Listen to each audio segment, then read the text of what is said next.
Primeiramente, boa noite de novo aí para todo mundo. Hoje a gente vai dar sequência no nosso plano aqui de falar sobre os protocolos de rede.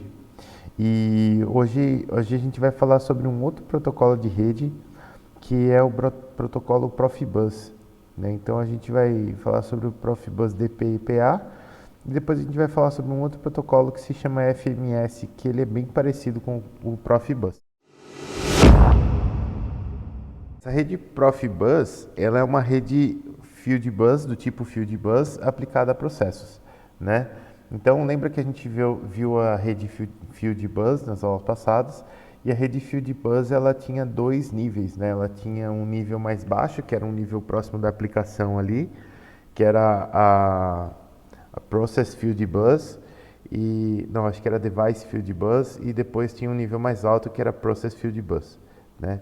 A Profibus, ela é uma rede Fieldbus também voltada para processo mesmo, né?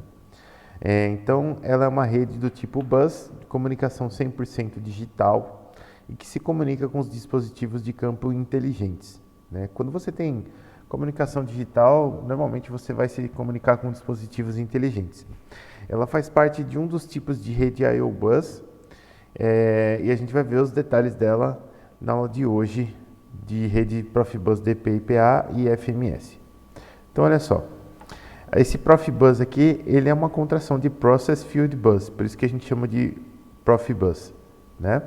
Ela foi desenvolvida em 89, inicialmente pela Siemens, que a pronúncia correta é Siemens, porque é alemã, né? Em alemão esse S tem um sonzinho de Z, para atender às necessidades dos processos de automação da época. Então, repara que ela surgiu junto com o protocolo HART aqui, né? Que era final da década de 80, juntinho com o protocolo HART aqui, ó.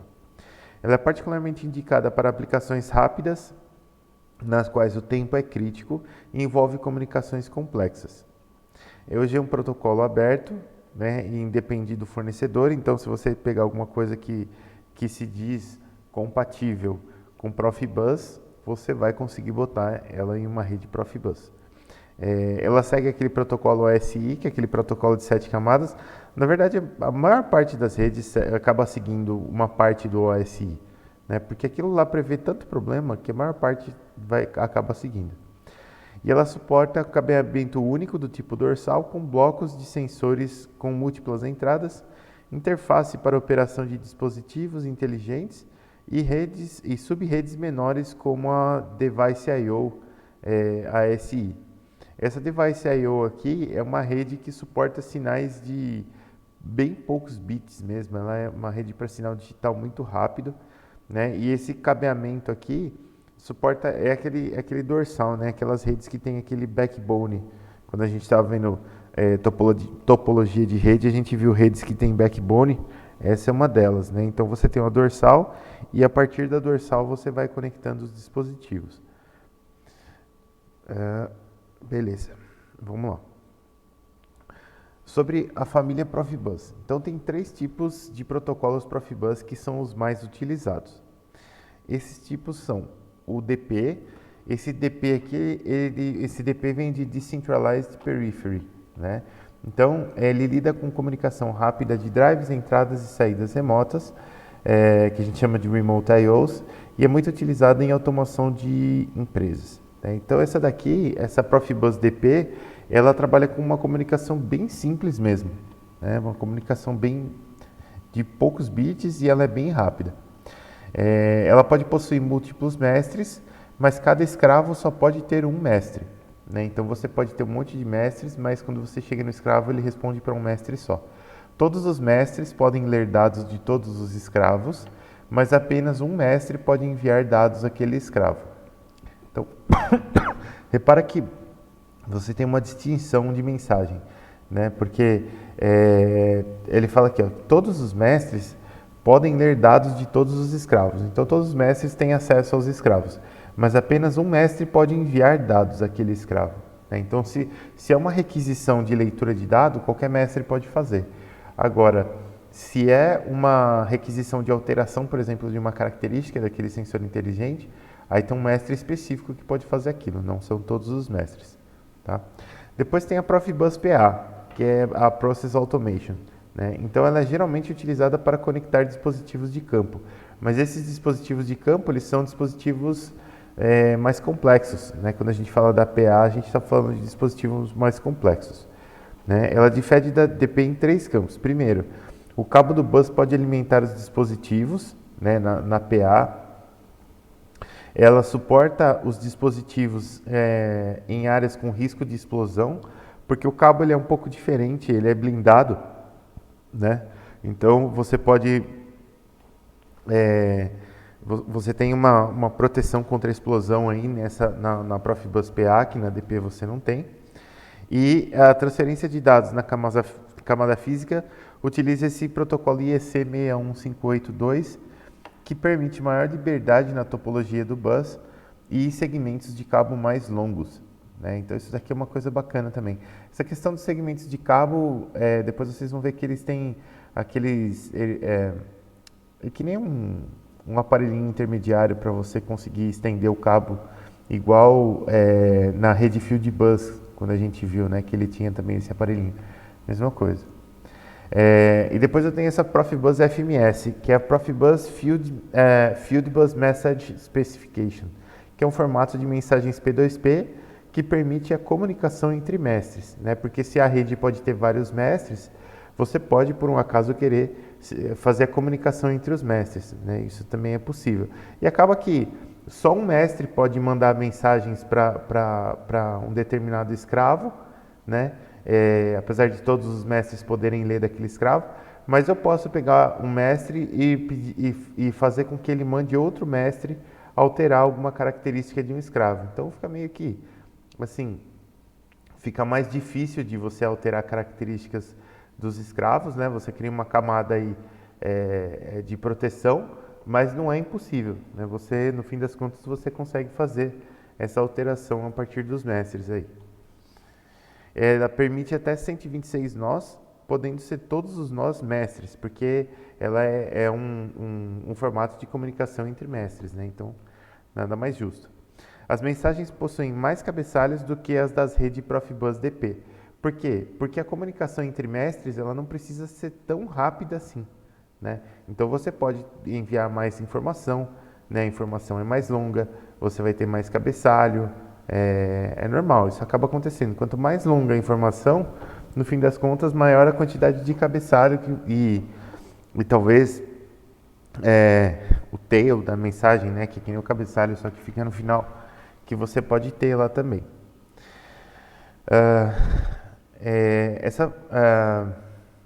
Ainda sobre essa Profibus FMS aqui, ó, existe um modo combinado que se chama Combi Mode, que também pode ser usado permitindo que a Profibus DP e a FMS sejam usados na mesma rede. Ele é usado quando a rede possui um CLP e um computador, né? Nesse caso, eles se comunicam entre si em FMS e com os outros dispositivos via Profibus DP.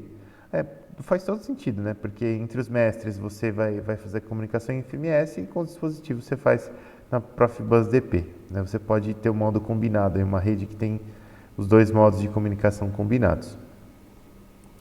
Sobre as tecnologias de transmissão para essa rede, existe essa RS485, que é a mais comum, né? Ela usa um par de cabos trançado até 12 megabits por segundo de velocidade e permite até 32 dispositivos por segmento. Essa RS485, não sei se eu já mostrei para vocês.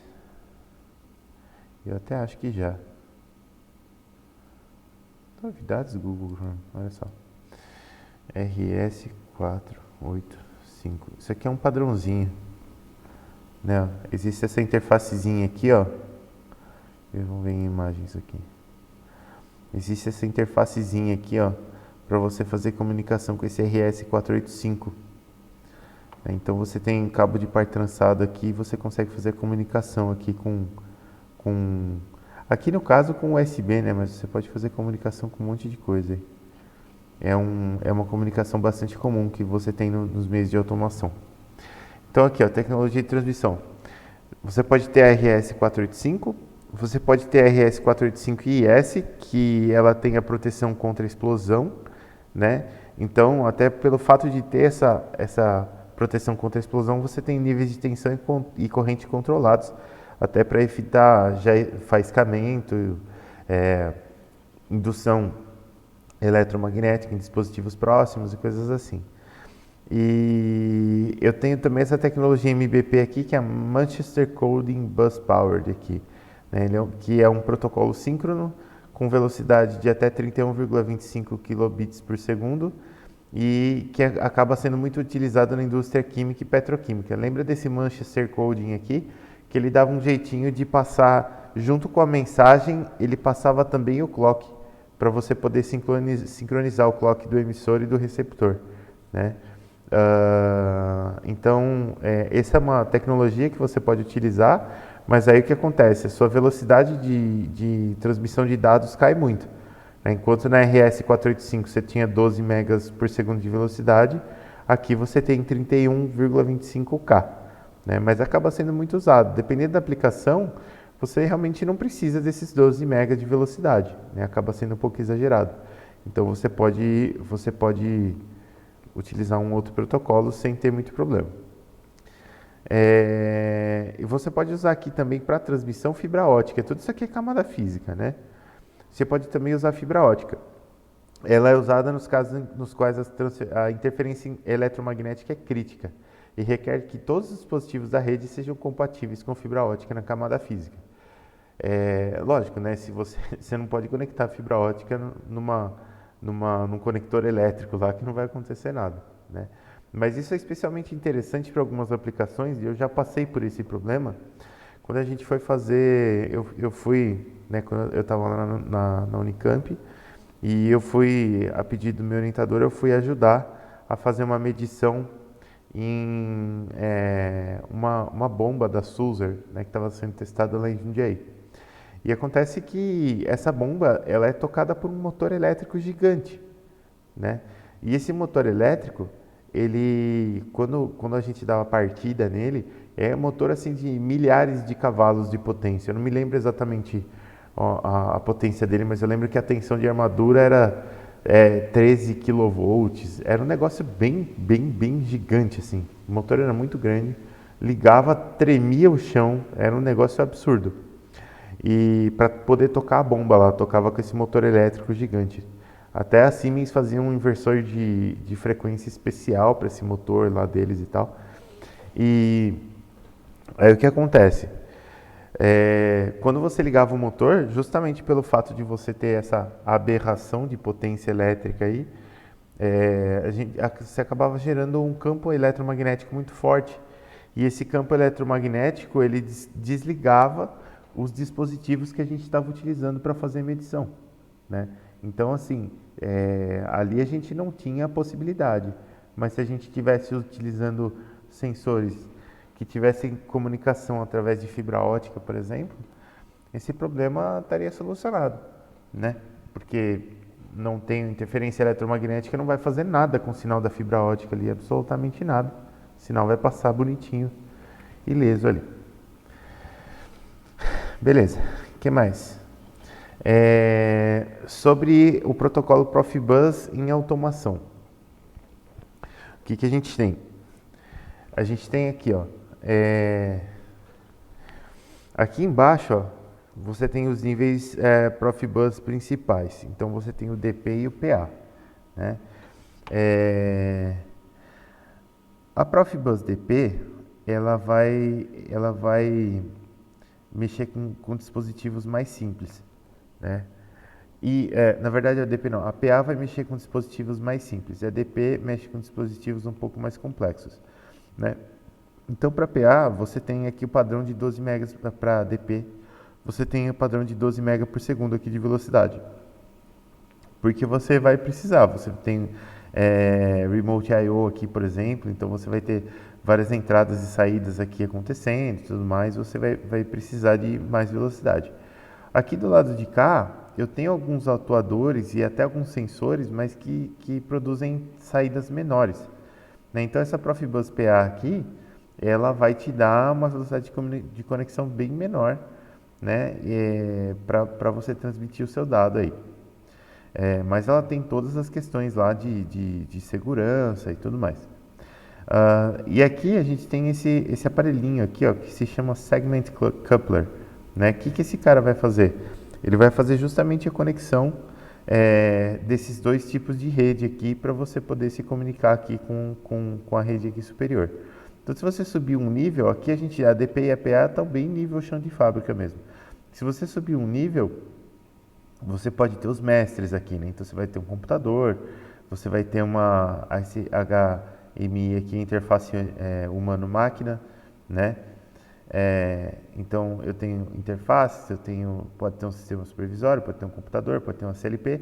Então, eu tenho vários mestres aqui. A comunicação entre os mestres, ela pode ser feita na Profibus DP, mas preferencialmente ela é feita na FMS, né? E aí, daqui para cima, você vai ter Ethernet e depois protocolo TCP/IP aqui para os níveis mais altos, né? Então, a ideia desses protocolos de rede para automação é justamente que eles atuem nesses níveis mais baixos, mais próximos do campo, né? Porque eles resolvem alguns problemas por exemplo, problema de velocidade, de conexão, simplicidade de conexão, né? Não ficar precisando mandar aquele cabeçalho gigantesco da rede TCP/IP junto com o dado, né? O que diminuiria bastante a velocidade de conexão. E resolve alguns problemas também de camada física, por exemplo, aquele problema da segurança de contra-explosão lá, que você tem solucionado em uma parte da rede Profibus aqui. Olhando para essa rede e comparando ela com as camadas do protocolo ASI, pessoal, olha só, aqui a gente tem as 7 camadas, né? Aplicação, apresentação, sessão, papapá, tudo bonitinho. Só para a gente lembrar. E aqui, ó, eu tenho as camadas da rede Profibus segmentadas aqui, né? Então eu posso ter perfis FMS, DP, PA, né? Aqui a gente vai ter a comunicação com os dispositivos. Eu teria uma camada 7 aqui, que é a camada de aplicação, e essa camada 7 ela está se comunicando aqui com esses perfis diretamente, né? Então, ela funciona mais ou menos como, aqui no caso da FMS, aqui ela vai fazer comunicação com os mestres, né? Aqui no caso da DP e da PA, eu tenho alguns protocolos aqui, então eu tenho o DP Basic, o DPv0 e as extensões aqui para PA, que é a DPv1 e a DPv2. E é como se eu tivesse mais ou menos uma seção para cada uma aplicação para cada dispositivo. Então, cada dispositivo inteligente é como se ele estivesse rodando um mini sistema operacional para ele lá. Por isso que a gente tem essa camada de aplicação aqui, ó. Nessa camada vai estar entre aspas, esse sistema operacional do dispositivo inteligente. As camadas 3 a 6 nessa rede não são utilizadas. Então, apresentação, sessão, transporte e rede não são utilizadas. Né? Por quê? Porque o cabeamento já dá conta desse problema todo aqui, né? Da 3 a 6. Você faz uma topologia de rede que ela vai dar conta de tudo isso daqui. Então você vai precisar só da camada Data Link, aqui que vai fazer o endereçamento de cada dispositivo, e a camada física, que realmente vai fazer o envio, recepção, vai escolher que protocolo que vai ser utilizado aqui para envio e recepção e tudo mais, né? Então, realmente, como ela é uma rede simplificada, as camadas 3 a 6 aqui, elas não precisam ser usadas, porque o próprio cabeamento, a própria topologia da rede dá conta de resolver esses problemas aqui. Sobre a Profibus DP. A Profibus DP ela é usada para comunicação rápida entre dispositivos simples, né? Então, ela é justamente utilizada justamente por ser uma rede de alta velocidade. Então, originalmente, ela fazia a comunicação entre equipamentos descentralizados e sistemas de automação. Ela é muito usada em casos envolvendo escravos. Por quê? Porque justamente você tem uma comunicação muito rápida, né? Então, pelo fato de você ter a comunicação muito rápida, você pode precisar requisitar os dados dos escravos em alta velocidade. Por isso que ela é bastante usada dessa forma. Ela está disponível em 3 variantes, a DPv0, a V1 e a V2, que a gente acabou de ver aqui atrás, né? Essa V1 e V2, ela vai acabar fazendo a comunicação com a, a PA também. Então aqui, ó. A DPV0. A DPV0 ela inclui a troca de dados cíclica entre mestres e escravos, diagnóstico de módulos, diagnóstico de canais específicos e diagnóstico de estações. Então, são algumas funcionalidades de sensores inteligentes aqui, né? Você tem diagnóstico de módulo, de canal, de estação, isso aqui é tudo diagnóstico. Isso aqui tudo é coisa de sensor inteligente, né? Você consegue rodar diagnósticos ali. E a DPV0 incluía só essa troca de dados cíclica entre mestres e escravos. Então, ela suporta configuração com um único ou múltiplos mestres. Beleza, a gente já viu essa questão dos mestres. E o máximo de 126 dispositivos. A DPV1, por quê? Porque são, se eu não me engano, 7 bits de endereço aqui e você tem 2 endereços reservados, por isso que sobra 126. A DPV1, ela permite comunicação cíclica e acíclica. Ela implementa atribuição de parâmetros, manipulação de alarmes, de sistemas inteligentes e calibração de dispositivos em campo, o que a DPV0 não fazia. A DPV0 era só diagnóstico. Então a DPV1 permite que você vá lá e altere os parâmetros do seu sensor inteligente e tudo mais. Depois a V2 inclui o modo isócrono, que facilita a sincronização de clock com erro de apenas 1 microsegundo, por causa daquela codificação Manchester lá. E a comunicação direta escravo a escravo, reduzindo o tempo de comunicação do bus em até 90%. Ela implementa também o modo download e upload. Então, essa DPV2 aqui, olha só, ela quebra o paradigma de você fazer uma comunicação mestre-escravo e ela permite a comunicação entre escravos, né? Então, com isso você descongestiona a rede, porque em vez de o escravo mandar, por exemplo, se eu preciso passar uma mensagem de um sensor para o outro, em vez de eu mandar para o mestre e o mestre mandar para outro escravo, ou o mestre mandar para outro mestre que vai mandar para outro escravo, eu posso fazer isso direto de um escravo para o outro. Então, eu economizo transações na rede, né? E aí você libera o bus, né? Reduzir o tempo de comunicação em até 90% é um caso otimista, né? Mas dá uma melhorada. Ela também, olha só, ela propicia integração com rede HART, ADP, através de protocolo acima da camada 7 implementado em mestres e escravos, né? Então, acima da camada 7, o que a gente tem? A gente tem o próprio sistema operacional de cada dispositivo. Então, se você tem um sistema operacional do dispositivo, você pode fazer a comunicação com rede HART, por exemplo. Então, você pode fazer uma misturinha de redes se você quiser, né? Então, por isso que está aqui, ó, as camadas 1, 2 e 7. Depois, acima da 7, você tem um perfil HART e uma aplicação HART aqui, ó. Então, você pode ter um sensor aí que se comunica tanto com HART quanto com Profibus DP, né? Não tem muito problema.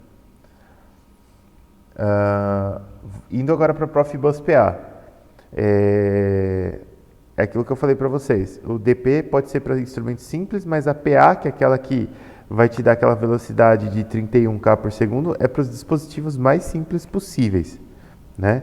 Então, ó, o protocolo de comunicação ele é o mesmo da Profibus DP, e a comunicação entre as redes DP e PA pode ser feita através de um acoplador DP-PA.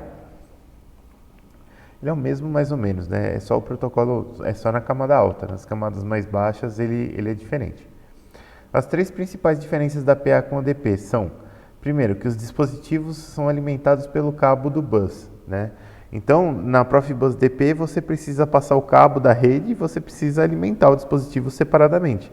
Na PA você consegue enviar potência pelo cabo e você consegue alimentar o dispositivo. Então, logicamente que o dispositivo ele não pode ser um dispositivo que requer alta potência, senão não dá para fazer essa comunicação, né? Senão você vai ter que fazer uma alimentação em separado. Mas caso contrário, dá para você alimentar com o próprio cabo da rede, né? Os dispositivos eles podem ser usados em área com risco de explosão, isso aqui a gente já comentou, e na camada física a gente tem os dados transmitidos por aquela camada IEC 11158-2, que a gente já comentou aqui também. Nesse protocolo, na PA, a gente usa esse Manchester Coded Bus, né? Por isso que ele tem aquela questão da do modo isócrono aqui, ó. Repara que aqui tá meio obscuro, mas ele fala aqui que a V2 aqui, ó, ela se comunica com a PA, tá vendo, ó? Então você tem aquela codificação Manchester aqui que permite que você faça a sincronização dos canais. Então nesse protocolo utiliza-se um Manchester Coded Bus Powered Signal Waveform. Olha só que nome super chique, né? Então é um bus que tem codificação Manchester e você tem alimentação, por isso que powered, né? E forma de sinal aqui para completar o nome. Beleza, sobre as classes de dispositivos da rede Profibus. A gente tem a classe A, né? E dispositivos Profibus PA classe A, eles possuem parâmetros básicos como variável de processo, estado do valor medido, unidade física e tag number. Tag number seria como se fosse o número de identificação do dispositivo na rede, na fábrica, qualquer coisa assim, né? Depois, olha só, os dispositivos Profibus classe B, eles possuem todos os parâmetros da classe A e outras funções mais avançadas, né? Então, olha só, aqui, ó. Aqui a gente tem a legendinha aqui. Então, alguns itens aqui são mandatórios, né? E se ele é mandatório na classe A, ele é mandatório na classe B. O S é de selecionável, então são opcionais. E a gente tem o O de opcionais aqui, então fica em aberto o que é selecionável e o que é opcional, né? Mas que vai depender do dispositivo, né? Pode fazer sentido ou não você ter esses S aqui, e o opcional ele pode fazer sentido em todos os dispositivos. Então olha só, bloco físico e bloco de função analógica, de saída analógica, né? Todos eles vão ter, tanto o profile tanto classe A quanto o classe B. Só o classe B vai ter um bloco transdutor, né? O classe A não tem bloco transdutor. Depois aqui você tem transdutor eletropneumático, elétrico, eletrohidráulico, isso aqui é tudo para atuador, né? E depois você tem blocos de função adicionais e blocos transdutores adicionais. Então você consegue, basicamente com a rede Profibus PA, você consegue ter tanto sensores quanto atuadores integrados na sua rede aí.